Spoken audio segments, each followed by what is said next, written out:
Hello friends, आप सभी का स्वागत है मेरे यूट्यूब चैनल पर और मेरी कहानी ट्रू लव स्टोरी के मेरे चैनल ट्रू लव स्टोरी के यू आर माई गैंगस्टर के नेक्स्ट चैप्टर में। चलिए कहानी स्टार्ट करते हैं।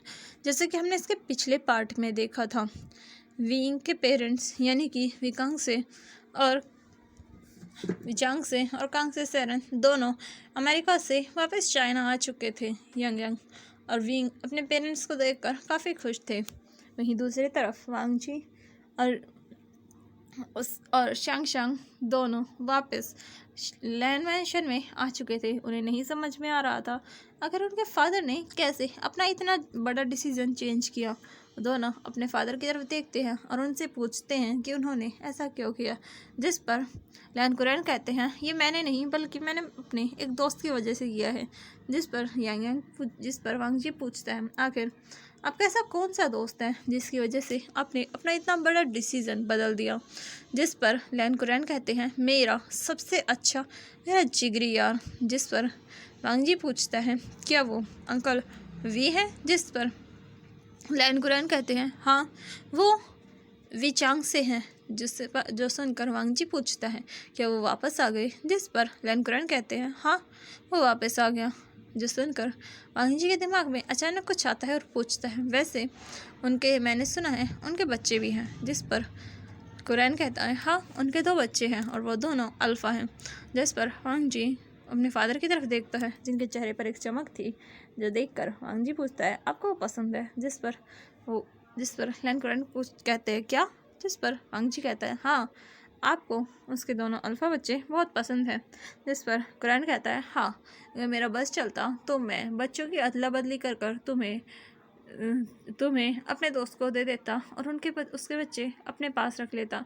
आखिर उसके बच्चे इतने अच्छे, संस्कारी और नियमों वाले जो हैं। जो सुनकर वांगजी को अपने फादर पर गुस्सा आता है और वो अपने फादर को घूरते हुए कहता है फादर फिर से आपने हमारी बुराई की। जिस पर कुरैन कहता है तुम में तारीफ़ लायक कुछ है ही नहीं जो मैं तुम्हारी तारीफ़ करूं। जिस पर वांगजी अपने आप को दिखाकर कहता है मुझ में तारीफ़ लायक कुछ नहीं है बल्कि मैं खुद तारीफ़ के काबिल हूं, देखिए मैं कितना हैंडसम हूं।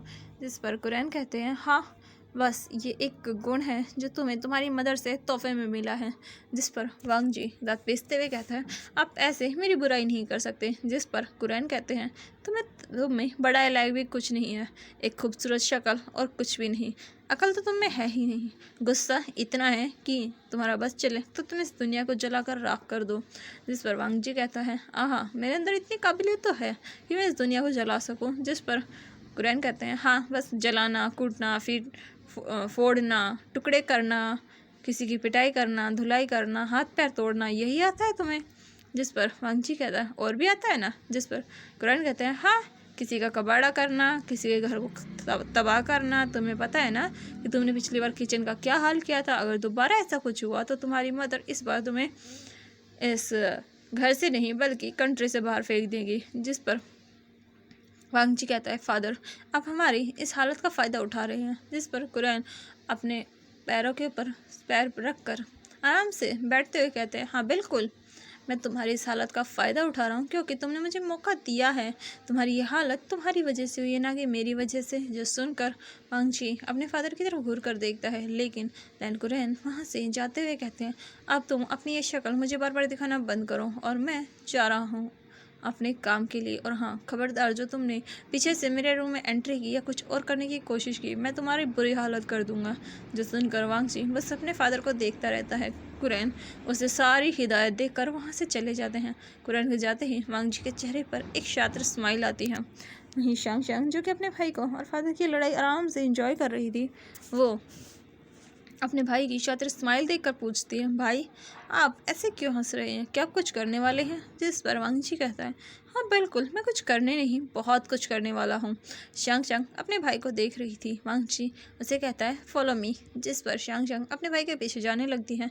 वांगजी जाकर एक रूम को ओपन करता है। ये कुछ और नहीं उसके फादर का स्टडी रूम था जिसमें उसके फादर के सारे राज छुपे हुए थे। वांगजी उस रूम की स्पेयर की से उसे खोलता है। रूम खुलते ही वांग जी अंदर एंट्री करता है। अंदर जाकर जैसे ही उस पूरे रूम को देखता है, वांग जी के चेहरे पर ऐसे एक्सप्रेशन आ जाते हैं जैसे कि वो कह रहा हो कि मैं लाइब्रेरी में हूँ, ये कमरा तो किताबों से भरा हुआ है। वांग जी की बहन भी अंदर आकर कहती है, एन जी मुझे नहीं पता था फादर को किताबों का इतना शौक है। जिस पर वांग जी कहता है, हाँ शौक तो होगा ही। जो बोलकर वो अंदर जाता है और कहता है, तुम इस रूम के दरवाजे पर ध्यान रखना कि कोई अंदर ना आए। जिस पर शंग शंग कहती है, अंदर कौन आएगा, सिर्फ मदर है जो कि घर में है और मुझे नहीं लगता कि मदर हमें परेशान करने के लिए इस तरफ आएंगी। जिस पर वांग जी कहता है, फिर भी ध्यान रखना। जिस पर शंग शंग हाँ करती है और वांग जी अंदर चला जाता है। वो पूरे रूम को ढूंढता है तभी उसे एक फ़ाइल मिलती है। शंग शंग पूछती है, भाई आप क्या करने वाले हो। जिस पर वांग जी कहता है, कुछ बड़ा धमाका। जो बोलकर वो उस फाइल को उठाकर वहाँ से लेकर चला जाता है। उस फाइल पर वैन लिखा हुआ था, जिसमें वैन के सारे काले कारनामे थे जो कि लैन गुराह ने बड़ी मुश्किल से इकट्ठा किए थे और वो उन्हें संभाल कर रखने वाला था। वो उस फाइल को अंदर लॉक करना भूल गया था। वहीं वांग जी उस फाइल को ले जाकर सीधा अपने कमरे में रख देता है और उस फाइल को छुपा देता है। वहीं दूसरी तरफ शांग शांग भी अपने कमरे में आ जाती है। वांग जी फिर से अपने कॉलेज जाता है। आज विंग और यांग यांग दोनों कॉलेज आए हुए थे और वो दोनों अपने कॉलेज में जाते हैं। वांग जी विंग को देखता है, उसके पास जाता है। आज विंग वांग जी को कुछ नहीं कहता, ना वो उसे इग्नोर करता है, ना वो उसे यहाँ से जाने के लिए कहता है। जो चीज़ वांग जी को थोड़ी अजीब लगती है, लेकिन वो विंग से कुछ नहीं कहता। विंग जाकर अपने डेस्क पर बैठ जाता है। वांग जी भी उसके पीछे बैठ जाता है, उसे परेशान करता है। विंग कुछ नहीं कहता। यांग यांग भी अपनी जगह पर बैठी हुई थी। शांग शांग उसे परेशान तो नहीं करती, लेकिन हाँ उसे बात करने की कोशिश ज़रूर करती है। जिस पर यांग यांग उसे कोई जवाब नहीं देती, जो देखकर शांग शांग भी उसे परेशान करना बंद कर देती है। वहीं वांग जी जो कि विंग को तंग किया जा रहा था, विंग उसे इरिटेट हो जाता है और फिर वो दोनों नेक्स्ट डे भी अपने घर आ जाते हैं। ऐसे ही उनका टाइम धीरे धीरे बीत रहा था और देखते ही देखते हफ्ते हो जाते हैं। एक हफ्ता जैसे ही कंप्लीट होता है, उसके फादर उन दोनों का वेट कर रहे थे। यांग यांग और वांग जी विंग जो कि अपने कॉलेज से घर आते हैं, वो देखते हैं कि उनके फादर बिल्कुल रेडी तैयार खड़े थे। यांग यांग अपने फादर की तरफ देखकर पूछती है, फादर आप कहीं जा रहे हैं किसी फंक्शन में। जिस पर विचांग से कहते हैं, नहीं मैं अपने दोस्त के साथ डिनर पर जा रहा हूँ और उसमें तुम भी हमारे साथ चलोगे, आखिर उसके भी बच्चे आने वाले हैं। जिस पर वांग जी पूछता है, जिस पर यांग यांग पूछते हैं उनके भी बच्चे आ रहे हैं। जिस पर वो कहते हैं हाँ। विंग कहता है मुझे नहीं जाना। यांग यांग भी मना कर देती है, लेकिन विचांग से उन्हें घूरते हैं और उन्हें धमकी देते हैं कि उन्हें जाना ही पड़ेगा, वरना वो उनके सारे क्रेडिट कार्ड सब कुछ लॉक कर देंगे। हालांकि ये चीज़ उनके लिए बड़ी नहीं थी, लेकिन जब उनकी मदर उन्हें प्यार से कहती है तो वो दोनों मान जाते हैं और तैयार होने के लिए चले जाते हैं। उनके फादर ने ब्लैक कलर का सूट पहना हुआ था, वो दोनों भी ब्लैक कलर के सूट में नीचे आते हैं। उनकी मदर अपने बच्चों को और अपने हस्बैंड को देखकर बलाए लेते हुए कहती है, सच में मेरे घर के अल्फाज बहुत हैंडसम हैं। लेकिन फिर उन दोनों को देखकर कहती है, लेकिन सबके बीच में सिर्फ मैं एक ओमेगा हूँ। जो सुनकर उसके फादर कहते हैं, हाँ तुम एक ओमेगा हो जो इन तीनों अल्फाज को कंट्रोल जो करती हो। जो सुनकर कंग से सरन स्माइल करती हैं। फिर वो लोग कार में बैठ जाते हैं। यांग यांग विंग दोनों पीछे बैठे थे, उनके मदर फादर आगे बैठे हुए थे। वी चांग से कार ड्राइव करते हैं। कंग से उनके साइड में पैसेंजर सीट पर बैठी हुई थी। कार स्टार्ट हो जाती है और हाईवे पर दौड़ने लगती हैं। वो दोनों काफ़ी शांति से अपनी कार में बैठे हुए थे। तभी यांग यांग के दिमाग में अचानक से कुछ आता है और वो थोड़ा उठकर अपनी मदर के से कहती है, मदर आज आप बहुत खूबसूरत लग रही हैं। विंग भी अपनी मदर की तारीफ़ करते हुए कहता है, सच में मदर आज आप सच में बहुत खूबसूरत लग रही हैं। और फिर यांग यांग कहती है, वैसे मदर आपने क्या सोच कर फादर से शादी की। जो सुनते ही विचांग से गुस्से से कहते हैं, अपना मुंह बंद रखो, मुझे पता है तुम दोनों के दिमाग में क्या चल रहा है। जिस पर विंग कहता है, मदर बताइए ना, आखिर आपने फादर में ऐसा क्या देखा जो आप जैसी इतनी गॉर्जियस और ब्यूटीफुल ओमेगा ने हमारे फादर जैसे अल्फ़ा को चूज़ किया। जिस पर चांग से कहते हैं तुम्हारा मतलब क्या है तुम्हारे फादर जैसे? मुझ में कोई कमी थोड़ी ना है, मुझ में भी कोई, मैं भी परफेक्ट हूँ। जिस पर यंग यंग बस अपनी आंखें घुमाती है। हिवांशी विंग भी ऐसा फेस बनाता है जैसे कह रहा हो सीरियसली फादर? नहीं। कांग से हंसते हुए कहती है तुम दोनों शरारत करना बस बंद करो। मुझे पता है कि तुम्हारे और तुम्हारे फादर के बीच में हमेशा ही ऐसे आर्ग्यूमेंट होते हैं, लेकिन इसका ये मतलब नहीं कि तुम अपने फादर की बुराई करोगे। इस पर वो दोनों बस स्माइल करते हैं। फिर कांग विंग उठता है और अपनी मदर के चिक्स पर किस करके कहता है मदर मैं सच कह रहा हूँ, अब सच में कमाल की लग रही है। वहीं यांग यांग भी खड़ी होकर अपनी मदर के दूसरे गाल पर किस करके कहती है सच में मदर अब बहुत बहुत खूबसूरत लग रही है। यह देखकर चांगसे को बहुत ज़्यादा गुस्सा आता है और वो कार रोक देते हैं, जो देखकर वो दोनों अपने फादर की तरफ देखते हैं। जिस पर भी चांगसे कहते हैं कार से बाहर निकलो। यांग यांग और विंग अपने फादर की तरफ देखकर कहते हैं हम नहीं निकल रहे। जिस पर भी चांगसे कहते हैं मैंने कहा कार से बाहर निकलो, तुम दोनों दूसरी कार में आओगे, हमारे साथ नहीं चलने वाले। जिस पर विंग पूछता है क्यों? जिस पर चांगसे कहते हैं क्योंकि तुम दोनों यहाँ बैठकर मेरी अल्फ़ा के साथ फ्लर्ट, मेरी ओमेगा के साथ फ्लर्ट कर रहे हो। जिस पर विंग कहता है फादर क्या कह रहे हैं आप, वो हमारी मदर है, हम उनके साथ फ्लर्ट नहीं कर सकते। जिस पर चांग से कहते हैं मुझे फ़र्क नहीं पड़ता, तुम बस बाहर निकलो। जो सुनकर वो दोनों बाहर आ जाते हैं और उनके फादर बेरहमी से उन्हें छोड़कर वहाँ से चले जाते हैं। विंग अपने फादर को जाते हुए देखता है जेलस अल्फ़ा। उस पर यांग यांग कहती है सच में फादर कितने जेलस हैं, वो अपने खुद के बच्चों से जेलस हो रहे हैं। जिस पर विंग कहता है हाँ सही कहा। फिर वो दोनों कार में बैठ जाते हैं। वहीं दूसरी कार में चांग से गुस्से से कार चला रहे थे, जो देखकर कांग से उनके हाथ पर अपना हाथ रखकर कहती है चांग से उनके हाथ पर अपने हाथ को रखते हुए कहती है कांग से तुम्हें इतना गुस्सा नहीं करना चाहिए। जो सुनकर वे चांग से कहते हैं आखिर उन दोनों की हिम्मत कैसे हुई ये सब करने की। जिस पर कांग से सरन कहती है आखिर उन्होंने क्या किया है। जिस पर चांग से अपनी कार को रोक देते हैं। कांग से उनकी तरफ देखकर पूछती है क्या हुआ, तुमने कार क्यों रोकी? जिस पर वो अपने हैंके निकाल कर कांग से के गालों को साफ करते हैं। कांग से कुछ समझ में नहीं आता। जिस पर वो कहते हैं उन दोनों ने तुम्हारे गालों पर किस कैसे किया। जो सुनकर कांग से की आंखें बड़ी बड़ी हो जाती है और वो अपने हस्बैंड की तरफ देखती हैं। चांग से कहते हैं आखिर उनकी हिम्मत कैसे हुई तुम्हें किस करने की, जबकि उन्हें पता होना चाहिए कि तुम मेरी वाइफ हो। जिस पर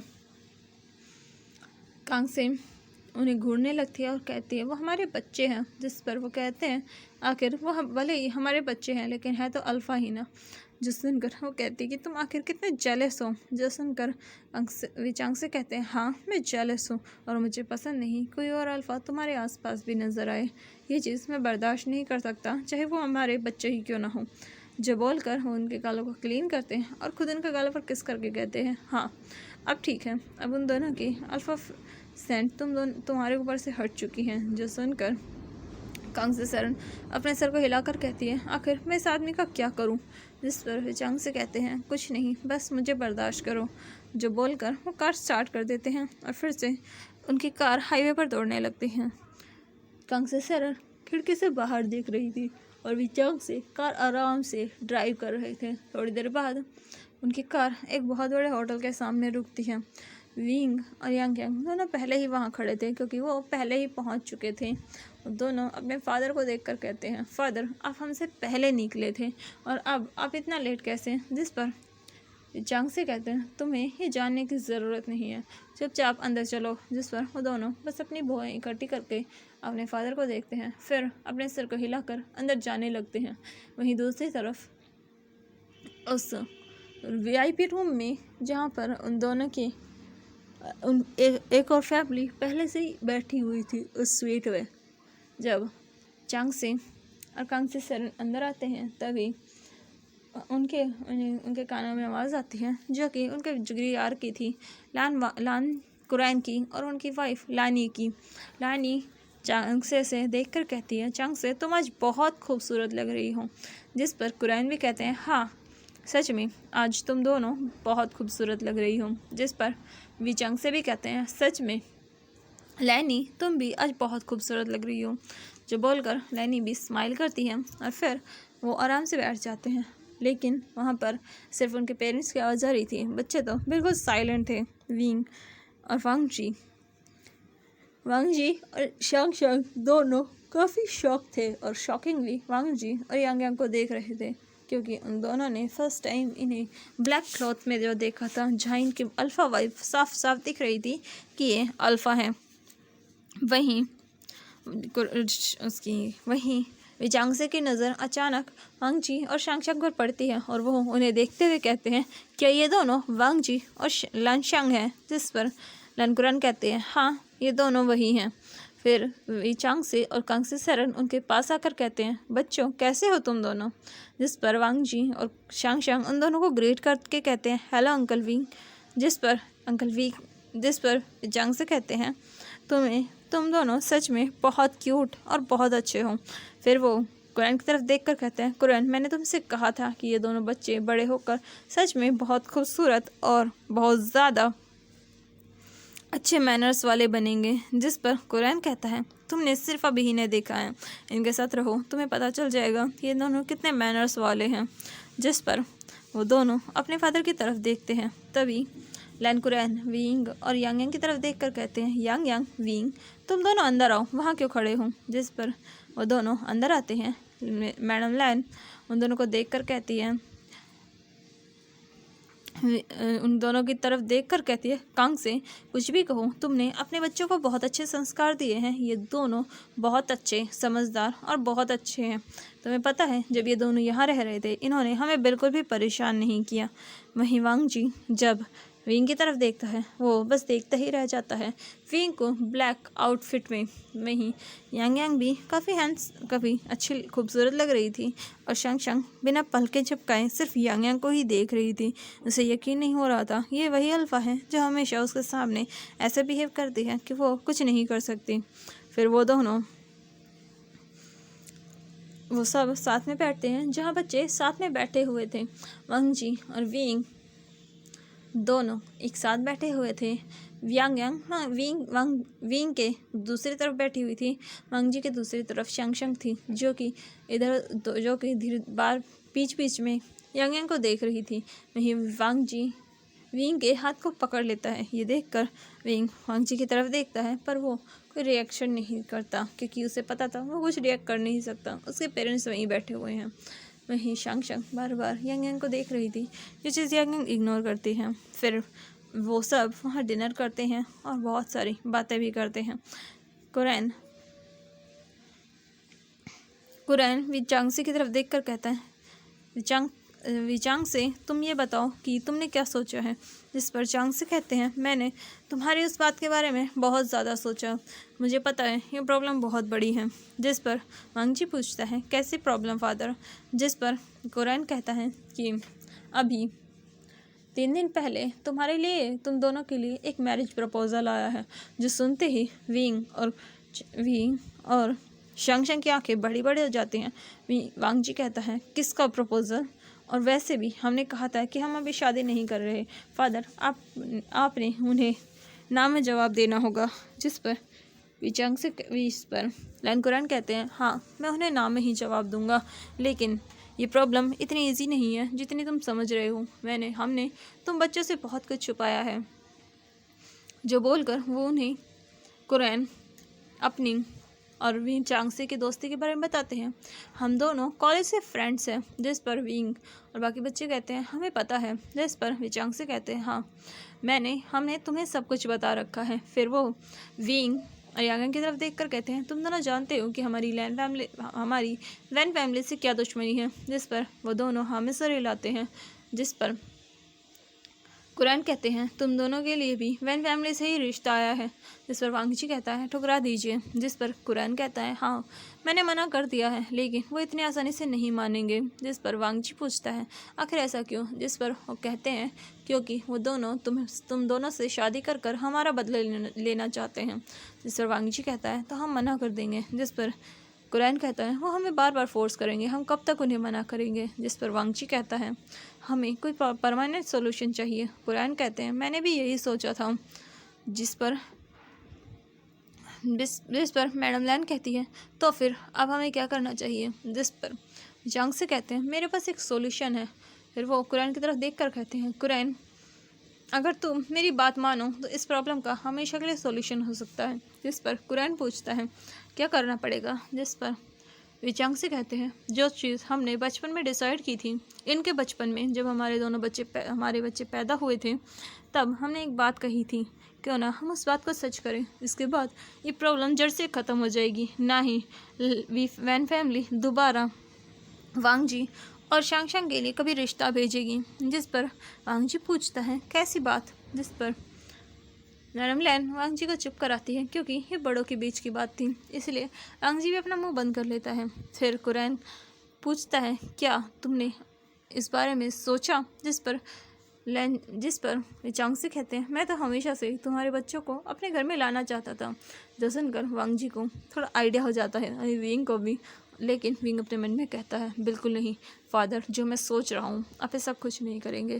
जिस पर विचांग से कहते हैं हाँ, जैसा कि मैंने कहा था, मैं हमेशा से तुम्हारे बच्चों को अपने बच्चों की तरह चाहता था, लेकिन तुमने उस दिन उस एक्सचेंज ऑफ़र के लिए मना कर दिया था। जिस पर लैन कुरैन कहते हैं लेकिन अब मैं तुम्हें उस एक्सचेंज ऑफ़र से भी बेस्ट ऑफ़र दे रहा हूँ। जिस पर चांग से अपने बच्चों की तरफ देखते हैं, फिर वो कहते हैं हमें मंजूर है।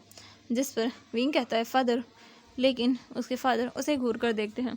विंग चुप हो जाता है, लेकिन वो बार बार अपने फादर को रोकना चाहता था, पर उसके फादर उनके नहीं सुनते। और फिर मिस्टर लैन कहते हैं वांग जी। जिस पर वांग जी उठ जाता है। मिस्टर लैन कहते हैं वांग जी मैं चाहता हूँ कि तुम भी फैमिली में मैरिज करो। जिसके लिए वांग जी हाँ कर देता है, क्योंकि वो सच में वांग जी विंग से शादी करने के लिए एग्री था। आखिर उसे भी समझ में आ गया था ये प्रॉब्लम इतनी इजीली सॉल्व नहीं होगी। फिर मिस्टर लैन कहते हैं तुमने इतनी इजीली मेरी बात मान ली, मैं खुश हूँ, शायद तुम समझदार हो रहे हो। जिस पर वांग जी कहता है हाँ फादर, क्योंकि मुझे पता है ये प्रॉब्लम इतनी इजीली नहीं है। हालांकि मैं हर बार आपकी बात को टालता हूँ, लेकिन मुझे ऐसा नहीं है कि आपके डिसीज़न पर कोई ऑब्जेक्शन होता है। आपका डिसीज़न हमेशा से ही करेक्ट होता है, इसलिए मुझे कोई प्रॉब्लम नहीं है। जिस पर फिर वो शांगशंग से कहते हैं शांगशंग मैं चाहता हूँ कि तुम भी इस बात को मानो। जिस पर शांगशंग कहते हैं हाँ ठीक है, मुझे भी इस चीज़ से कोई प्रॉब्लम नहीं है। जिस पर मिस्टर लैन खड़े होकर कहते हैं विचांग से मैं अपने बेटे वांग जी की शादी तुम्हारी बेटी वियांग से करवाना चाहता हूँ। जो सुनते ही वांग जी के पैरों के नीचे से ज़मीन खिसक जाती है। यांग भी शॉकिंगली अपने फादर की तरफ देखती है।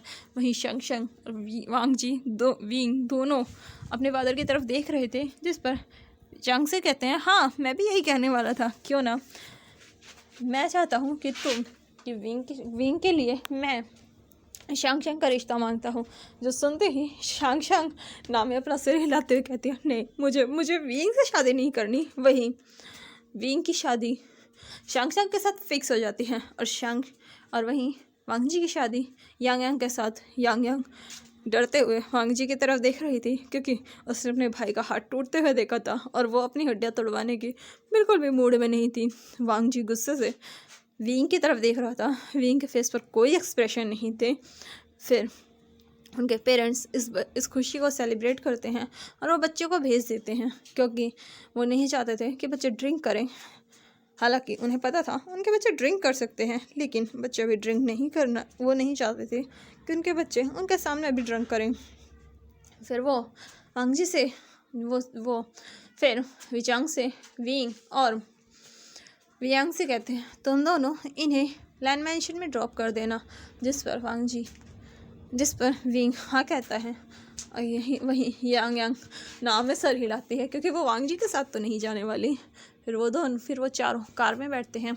यांग विंग के साथ आगे बैठी हुई थी। वांग जी जो कि विंग के पीछे बैठा हुआ था।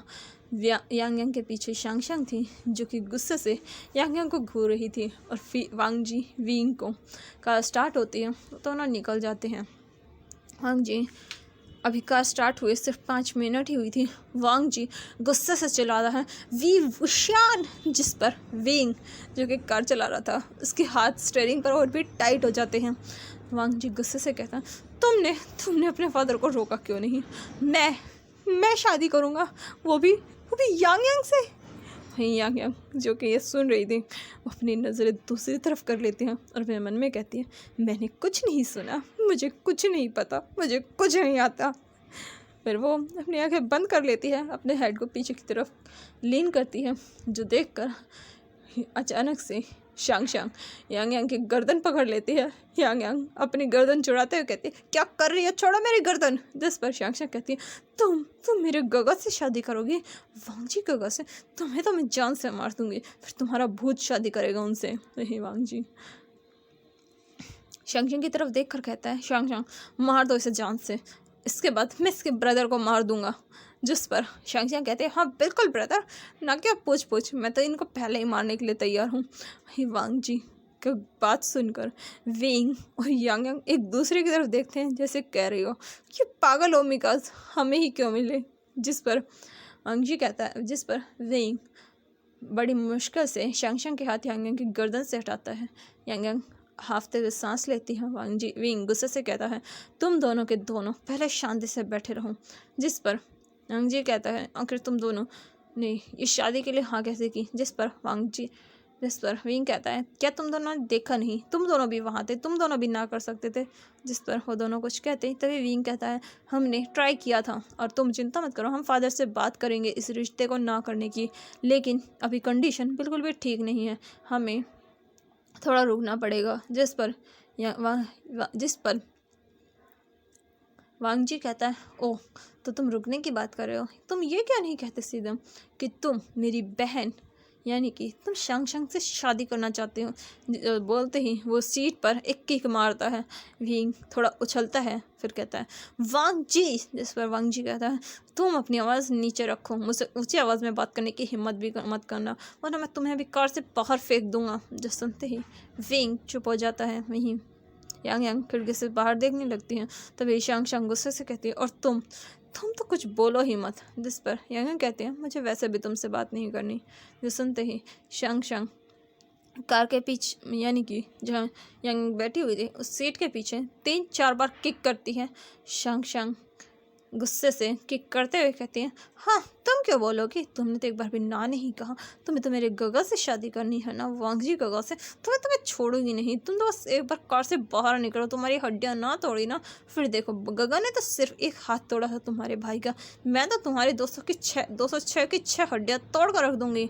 सुनकर यांग शांग की तरफ नहीं देखती क्योंकि उसे पता था कहीं ना कहीं ये लड़की सच में ये ओमेगा ये करने की कैपेबिलिटी रखती है, पता नहीं क्यों। लेकिन शांग शांग को थोड़ा थोड़ा यांग यांग से प्यार होने लगा था। वहीं वांग जी ये चीज़ एक्सेप्ट नहीं करना चाहता था, लेकिन वो सच में विंग से प्यार कर बैठा था और विंग ये बात समझ चुका था कि वांग जी के दिल में उसके लिए जगह है और कहीं ना कहीं विंग के दिल में भी वांग जी के लिए जगह थी। आखिर ऐसा डोमिनेटिंग ओमेगा उसने पहली बार देखा था जो कि उसके ऊपर ऐसे रूल कर रहा था और वो विंग भी उस ओमेगा को अपने ऊपर रूल करने का पूरा हक दे रहा था। चलिए और फिर वो दोनों ओमेगास को उनके घर ड्रॉप करते हैं। वांग जी पूरे रास्ते चिल्ला रहा था, शांग शांग भी गुस्सा कर रही थी और फिर वो दोनों उनके घर छोड़कर वहाँ से निकल जाते हैं और फिर अपने घर आ जाते हैं। घर आकर यांग अपने रूम में जाकर बेड पर लेट जाती है। यांग अपने बेड पर लेट जाती है और विंग भी अपने रूम में जाकर रेस्ट करता है। चलिए मिलते हैं इसके नेक्स्ट पार्ट में, तब तक मेरे चैनल को लाइक कीजिए, शेयर कीजिए, सब्सक्राइब कीजिए। Thank you, bye bye.